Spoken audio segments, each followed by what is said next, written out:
All right, the Qredible LIVE Broadcast, first day of December. We're excited to be here with Sara Payan, who is obviously a fantastic and well-known player in the cannabis space. So I'll give her a little intro and then let her tell you a little bit about herself.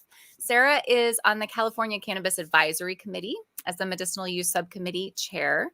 She's an educator, she's a speaker, she's been voted one of the most influential women in weed, which is a beautifully alliterated commendation. And she's the host of the Planted with Sara Payan podcast, which many of you have probably heard. She has a wonderful consulting practice that you can find out more about at sarapayan.com, which I'll talk about a little bit at the end. But Sara, we're thrilled that you're on the Qredible LIVE Broadcast on this rainy Friday over in Philly, and I'm sure it's not rainy there in California. Well, it's sunny here, Joy, but we've had a lot of rain because tis the season for us. We don't get the snow. I'll never shovel snow again. Jealous, very jealous. All right. Well, I'm excited also to have obviously the esteemed CEO and chairman of Qredible, Brian Fitzpatrick, who is going to be facilitating the conversation today. So welcome, Brian, back from MJ BizCon. Was it sunny in Vegas?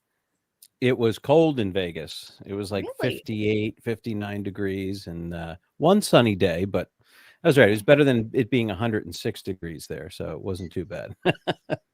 Yeah. All right. Well, on the heels of MJ BizCon, I'm sure you'll have lots of neat things to contribute today, but want to kick it off. We've got a quick conversation today and want to talk, Sara, about an idea that you had, which I thought was so cool when we first talked about leaving the land of Misfit Toys and the future of the cannabis industry. And you've been in this industry for a long time, watched the ebbs and flows. So let's just kind of kick it off with your general perspective of how is cannabis changing? How is it affecting the key players and the new entrants?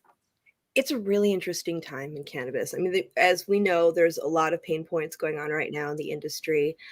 It's changed a lot from when I started over a decade ago, where we were very Wild West, a lot of really creative entrepreneurs doing work, but maybe not necessarily having the entire skill set to be able to survive in a mature industry. So now we're seeing a lot of people that are coming from other industries with wonderful toolkits of experience.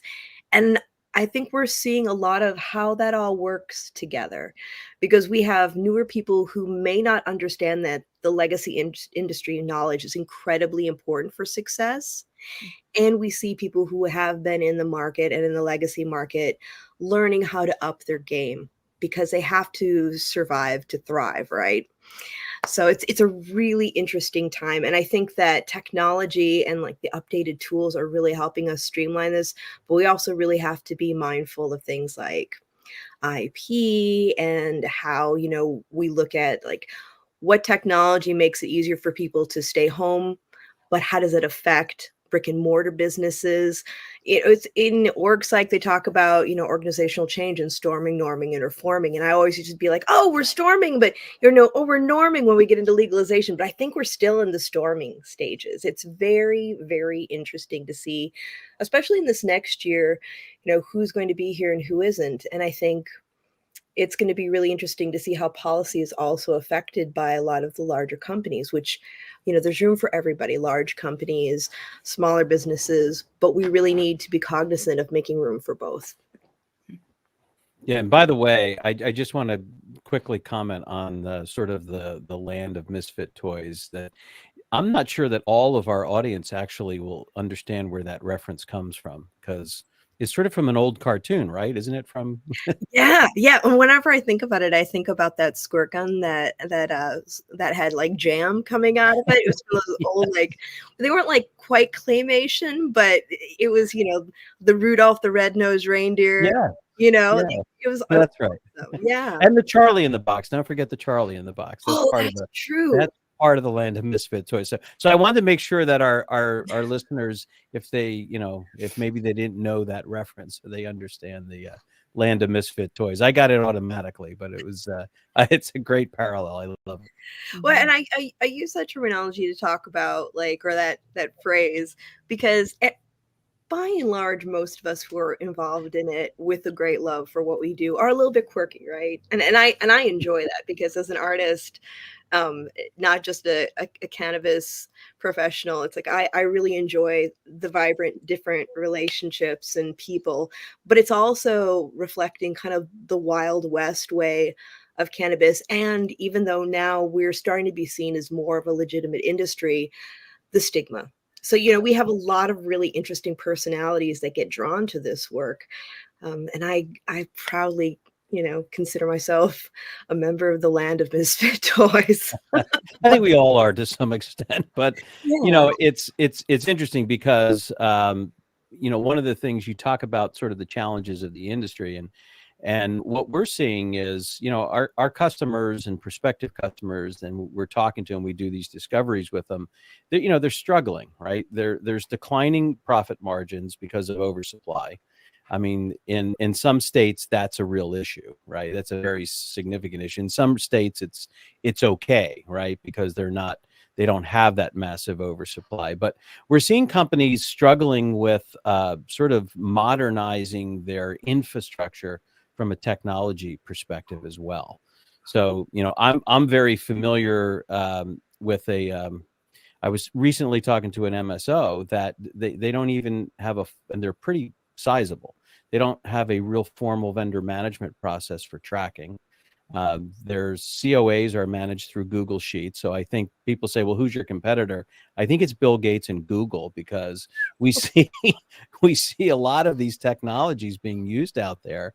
And, a lot of processes and things that are being done manually, as this organization is growing. So, and there's no interoperability of systems. So, when I look at this, when I see what our customers are struggling with, it's critical that they have to take a look at the entire organization to how to, really reduce their costs through efficient automation. So it's interesting. I mean, I'm not sure what you see going on out there, but it's a big part of what we see folks struggling with.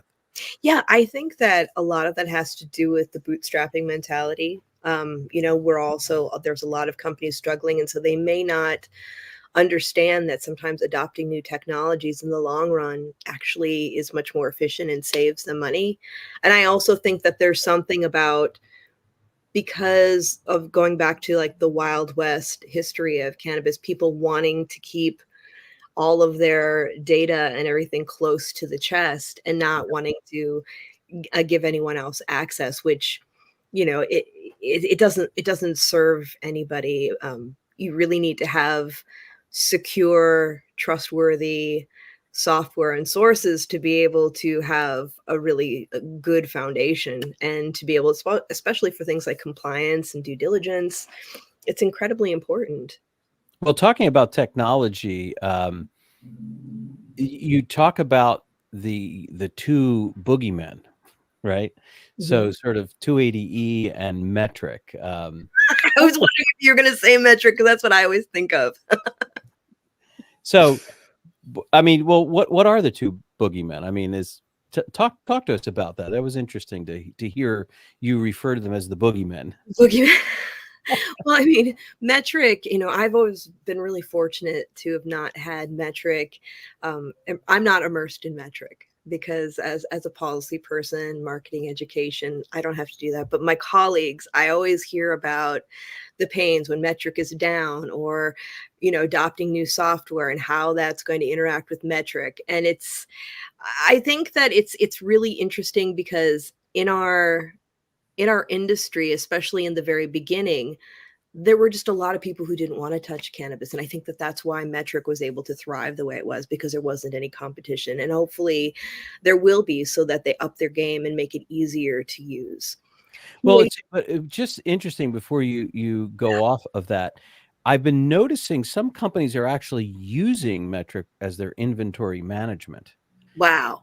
And I was really surprised to see that. I mean, they do their job. It's a critical, thing that they're providing. But I was really surprised to see that it's being used almost as inventory management. And then the other key thing is, what happens when true, like, food manufacturing standards or GMP standards come into place? You got to track more than just what that's tracking, because they're tracking what the states want to track, which is, basically the movement of this product, but also they're only looking at THC and strain pretty much. They're not looking at every single ingredient that goes into a gummy, for example. No, it's true. And I think a lot of that has to do with policies in some of the states, because I know here in California, we weren't allowed to put nutritional facts on edibles. It's like, it's almost like it's an edible, but it's not.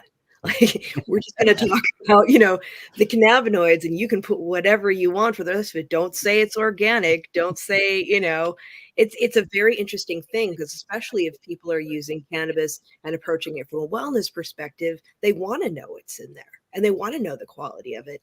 But I think that this is also from like a state side, like getting them to see through their stigma, where they're just like hyper focused on cannabis itself and not everything else that comes into play with the products. Yeah, it's interesting, and the other thing that you were sort of referring to as one of the boogeymen is the 280E, right? Oh, I think most of our colleagues will agree that 280E is a huge headache and it's a huge expense. I mean, when you can't claim the normal things that a business does on their taxes, I mean, how many times over are you actually paying your taxes at the end of the year? Mm-hmm. And then the third, you probably just call them the three horsemen of the apocalypse, is the banking. I mean, I just saw a colleague that said that they pay an additional $40,000 a year just to have banking. So wait, there's more than two boogeymen. Cool. More. And there's more. Oh, wonderful. Yes. And so how do you expect a business to survive when you're paying way more in your taxes than in other industries? And then on top of that, you're paying huge fees to be able to maintain banking. And it's not just about businesses. It's also a public safety concern, because when you have, especially when you're in an area where cannabis is more expensive, people are going in to purchase, they obviously have cash on hand. How does that target them going in and out of brick and mortar businesses or for deliveries? Like, how safe is your delivery person if you know that they have to be handling cash? Or if somebody is somehow able to get the use of like credit or debit cards, like how long does that last? It's always you're holding your breath, waiting to see, are we going to get cut off today? I mean, even for someone like me who doesn't have a plant touching business, Stripe cut me off. And I had that as an educator and as an advisor. I talk policy. It makes it very hard to do business in a grown-up way. Well, you're not alone. We got cut off from our bank about a year and a half ago. And right when we were going through, initial capital raises and everything, and we had all this money being wired into our accounts. And all of a sudden, it was a major bank. They cut us off, and we're very far from plant touching. We're a software company. Right.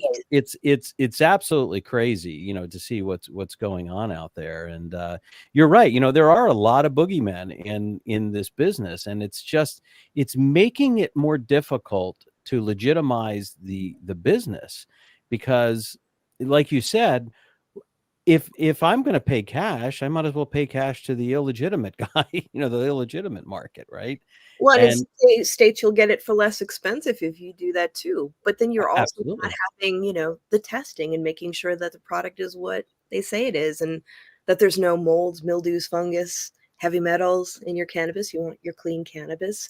It creates a lot of issues. Yes, and that is very true. But the question I always ask is, how do we know, even in the legitimate market, that there's no molds, fungicides, and these types of things, and that the lab reporting has not been modified or altered? And I just have to tell an aside about this. One of our salespeople was talking to some labs about our blockchain, and he said, "So what makes your lab different?" And this person literally said, "Well, we basically tailor what our customers want to see on their THC numbers."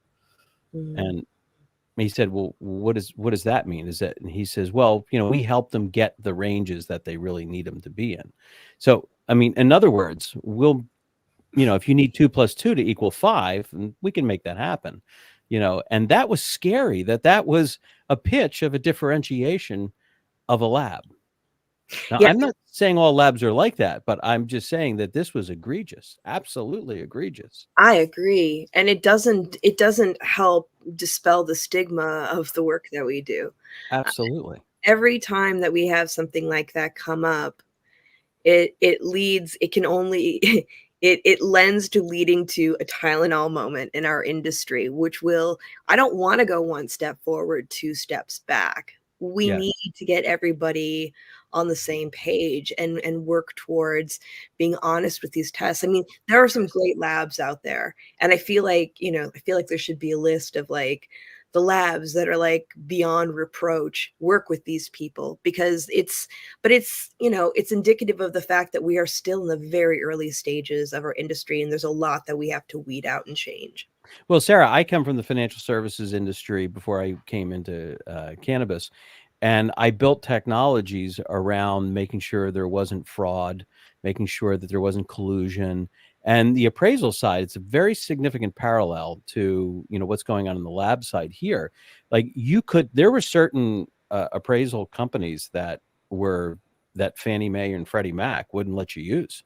Yeah. Because at the end, if they were going to buy these things, right, if they were going to own the assets, they were very particular about who could and who could not appraise a property. So if you found yourself on that they called it an exclusionary list. Hmm. Okay, so you said we should have a list of the good folks.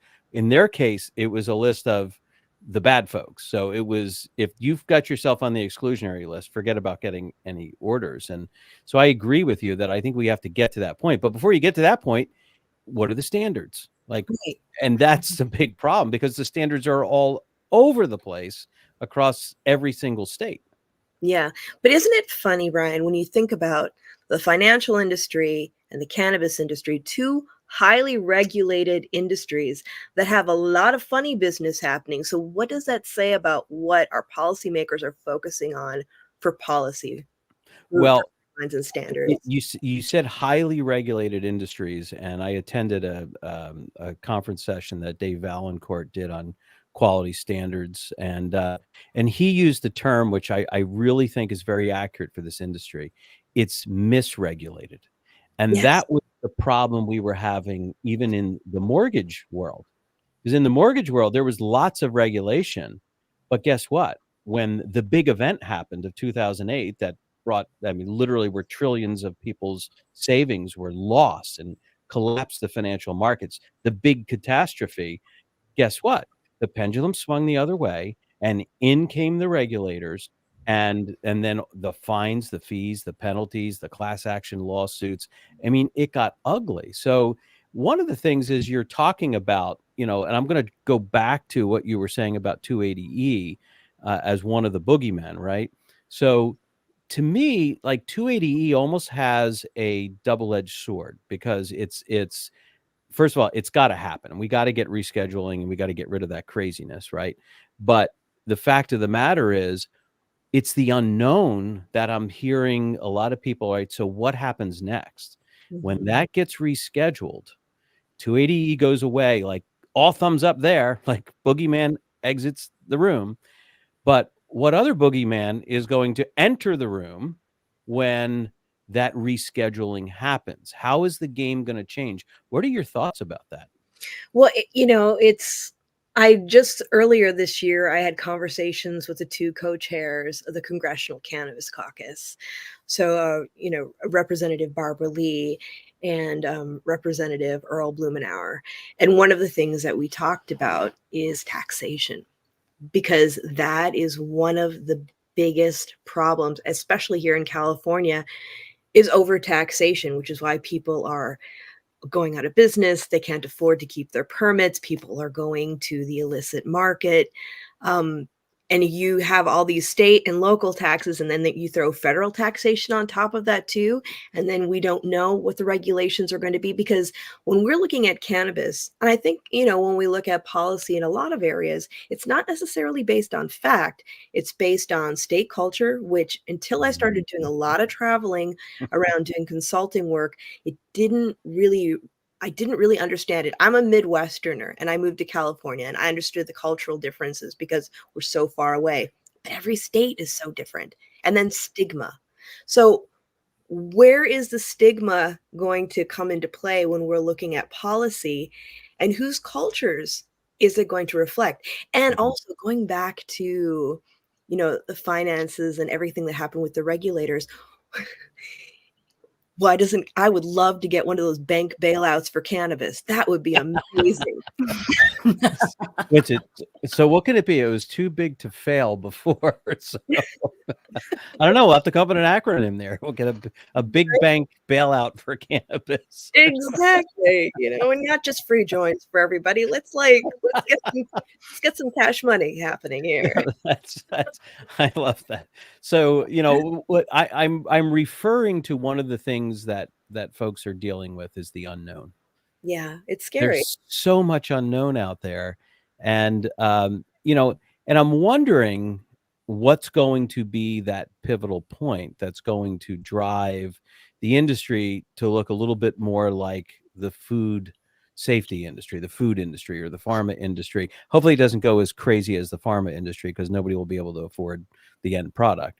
But as we look at it, it's got to follow sort of the standards of like a food safety standards. And and I think that, like, for example, like in this industry, state by state, even though metric is out there and you got these different seed to sale systems, not every state will report a recall. Right. And there's no standard way of reporting a recall. And when you look at it, when it comes back to a company, I think companies have to follow more of those standards. Because let's say Ford, their heated seats, catch fire, and God forbid somebody, gets injured or killed, right?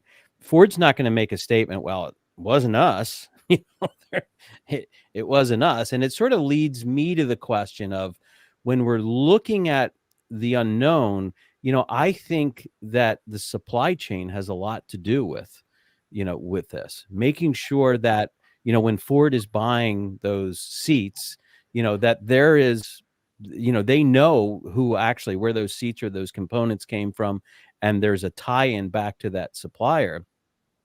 And here there's a lot of, I go to BizCon, I see all these different companies out there, and if I'm buying something and I haven't fully vetted or verified and make sure that they're following good manufacturing practices, I mean, to me, this is all part of what I think we have to work for. I mean, what are your thoughts about all that? And I think we need to have standardization with that. I think it's incredibly important. And I mean, here in California, when we were in the medicinal age of cannabis, we didn't even have testing for products. There were labs, but it wasn't required. And it was just the most meticulous players that did that. And I felt very fortunate that I worked for a company that did, because at that point in time, we were talking about serving the patients. And if you have a compromised immune system and you have something like, you can die from a yeast infection with a compromised immune system, much less dealing with molds, mildews, funguses, and heavy metals.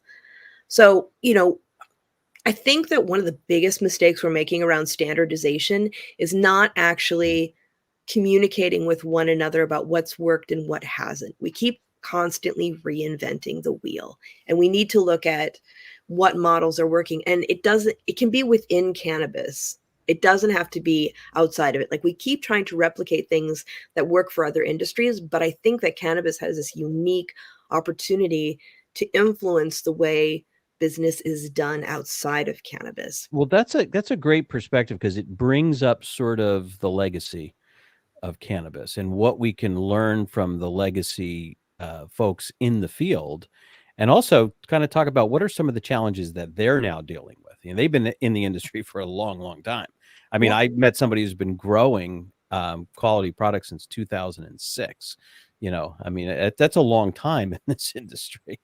It Right? So is. what are your thoughts there about the legacy players when it comes to these standards, what we can learn from them, and their growth, and how are they impacted? The impact is enormous. Last fall, I went up north to the Emerald Triangle to meet with growers, and people are losing their farms. People are talking about going back to organic growing. One thing we're not talking about are the amounts of suicides of people who have had farms and companies for years and are not able to thrive. And the hardest thing is, how do you create a quality product or quality produce, because that's really what cannabis is. We look at it in terms of like, you know, from like a packaged product, a consumer packaged product, but it's a plant. And so you have these growers that have these incredibly high standards that are working with really interesting genetics and are actually creating different, cultivars that are very beneficial and interesting. So, because when we are looking at cannabis, especially from an adult use perspective, we're also talking about capturing the imagination of consumers and creating the desired outcomes. We should be doing more to support people who have helped build this and have put themselves at risk. And, it's granted, it's not going to be like when I started. People talk about there being a green rush. Green rush is dead. It's been dead. It's not coming back. The last time there was a green rush was when you made $3,500 off of a pound. And we all know that's not happening anymore. No. And that's, I think, the biggest thing is having from a government standpoint, having programs that actually support these legacy growers and create opportunities for them to share their knowledge and wisdom, and opportunities for them to gain the skills that they didn't have to have during the illicit market days. Because absolutely, most people aren't born business people. It's a matter of learning. I mean, it's really frustrating. And then that's also why we have large illicit markets, because there are a lot of really talented entrepreneurs that do not have an easy way into the market. And when I'm when I'm doing the state committee meetings, I can't tell you, especially when I'm in equity subcommittee, the tears, and people are saying, I'm losing my life savings waiting to get everything approved so I can continue on with my dream of having this business. And that's not how it should be. We should be looking at this as an opportunity to create generational wealth for the people in our states, because that's where the taxes get paid. And those are the job creations. And that's where all the money is going into local communities and local economies. And we really are missing the mark with all of that, because, there's room for the MSOs, of course, but how much are they giving back to their local communities? And how many people that are working for smaller businesses are actually having a say when we're talking about lobbying for federal laws? And when we're looking at the MSOs, how many people in the C-suite are coming from big pharma, so they're creating policies that don't necessarily serve small business? It's a huge issue. So we're not supporting our legacy markets. We're not supporting the people who have worked so hard to go legit and actually have a tax-paying business. It's crazy. And we're seeing in California, I don't even know how many businesses will be here next year this time. We keep talking about these, extinction events and when's it going to come? When's it going to come? Well, it's here. People are losing their businesses and their land. And that's very sad to see. I saw that in the hemp and CBD side, and spoke and met with a number of farmers in Kentucky that were converting from tobacco into hemp, and of course the rush came, because of the Farm Bill in 2019. Prices plummeted and people literally lost their life savings thinking that this was going to be the right way to go, because they were trying to get out of sort of the tobacco side where they've been squeezed for years. And it is very sad to see. So we have about just about a minute left, and I'm wondering if you could sort of just share with us how the kind of work you're doing and how you can help some of these players out in the market. Yeah, absolutely. So I do a bunch of different things. From a marketing perspective, I do a lot with education and content and outreach.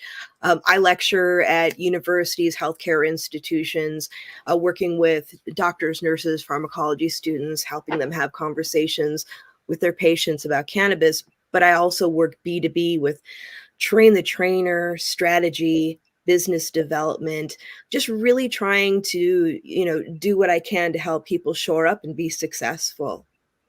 And you've got a tremendous amount of empathy. I hope you don't mind me saying that, because I think that's very important. important for somebody in the consulting business. I think it's important for everybody in general, but you really feel the pain of your customers and you listen to them. And I think that's very, very important because they're really nervous. They're scared. There's a lot going on and they have a lot to navigate. And, it's great to know that you're out there to be able to help bring all of your expertise and do it in a good, empathetic way, to help folks out there. So it's definitely been great having you share with us. And we hope that we get an opportunity to talk to you again in the future. Well, anytime, Brian. It's always a treat to get to talk with you. And, really for me, working with consumers and areas in cannabis that haven't necessarily been touched, like certain markets, is a passion of mine. And really supporting the farmers and the patients are what brought us here. And if we don't support them, I don't know how long we'll have an industry. Absolutely. That is so true. Well, thanks again. And I'm sure we'll have you back and we'll definitely be working together and sharing stories of the road out there in this industry. So thanks again for joining us, Sara. It's been a pleasure. Thank you. Appreciate it. And those who want to connect, if you've been inspired by Sara, and I think, we understand where the industry is. And I think that realism is such an important perspective. And I think that you have the level of experience to also have optimism in your forecast of what could be if things go right. And so I think, taking that away and knowing that you have such a heart for the community and the people. So sarapayan.com is where you can go to, hear about Sara's consulting practice. Definitely tune into the Planted with Sara Payan podcast, follow her on LinkedIn and get connected. And we'll be sure that people have the opportunity and follow-up posts from this episode to connect with you in any way possible. So we appreciate your time today. Thank you so much. And stay tuned for my next episode, which is going to be with one of my newest favorite MSNBC policy analysts, Michael Steele. Oh, wonderful. We will look for that. Thank you.